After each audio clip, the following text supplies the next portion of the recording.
Welis of lust bevredig nooit nie. Jy soek meer, maar word nooit bevredig nie. Welis was nooit wat Abba Vader bedoel het met liefde nie. Nee, welis is 'n gees van die vyand.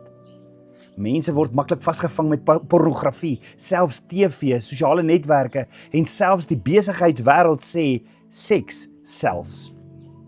So hoe werk hierdie gees van welis? Daar's 'n storie oor Eskimo's wat wolwe wou doodmaak wat hulle skape kom steel het. Nou wat hierdie Eskimo's doen is, hulle vat 'n baie groot mes en dan maak hy daai mes vlijmskerp en dan slag hy 'n dier en dan vat hy die bloed van hierdie dier en dan sit hy 'n laag om hierdie bloed op hierdie mes en dan los hy hom in die sneeu dat hierdie mes met bloed op droog en hard word. Dan sit hy nog 'n laag op en dan los hy hom in die sneeu, laat hy droog word en dan sit hy nog 'n laag op en so sit hy meer en meer en meer op. Naderhand kan jy hierdie glad nie die mes se lem sien nie, dik met hierdie bloed wat in die sneeu hard geword het.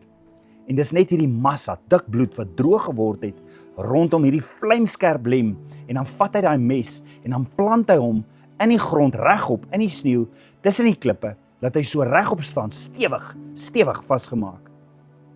En dan los hy hom daar. En dan kom hierdie wolf wat hierdie dors het na hierdie bloed.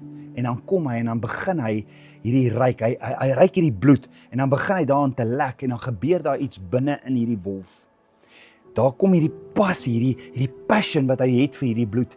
Hierdie absolute onversadigbare dors wat hy het vir bloed.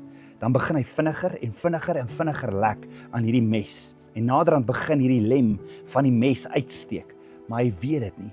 En naderhand begin die wolf, soos wat hy hierdie mes lek, begin hy sy eie tong oop te kerf. Maar hy kom dit nie eers agter nie. Hoekom nie? Want hy kan nie onderskei tussen die bloed van die dier en sy eie bloed wat hy besig is om te drink nie. En dis 'n brutale manier om die volgende oggend as die Eskimo daar kom, dan lê die wolf dood langs hierdie mes, want hy hou nie op totdat hy sterf nie. Want dis onversadigbaar. En die gees van welis is nie op aarde om my en jou te versadig nie. Dis op aarde om ons dood te maak. Van die vyand kom, slag en te steel en te verwoes. Jesus sê dit in Johannes 10 vers 10. Die dief kom net om te steel, te slag en te verwoes. En hy sê, ek het gekom dat julle lewe in oorvloed kan hê. Vader sê, as jy die gees van welis kies en pornografie en daar waar jy jouself bevredig, gee Vader jou oor aan jouself. So kind van God, die gees van welis sal jou nooit versadig nie, los waarmee jy besig is. Want daardie gees van welis is 'n leë ruiltransaksie. Jy kan nie wen nie. Dis net Vader se woord wat jou versadig en sy woord is die swaard. Die gees van welis sal jou doodmaak. So kies soos Dawid in Psalm 37 vers 4, verlustig jou in Vader, dan sal hy jou die begeertes van jou hart gee.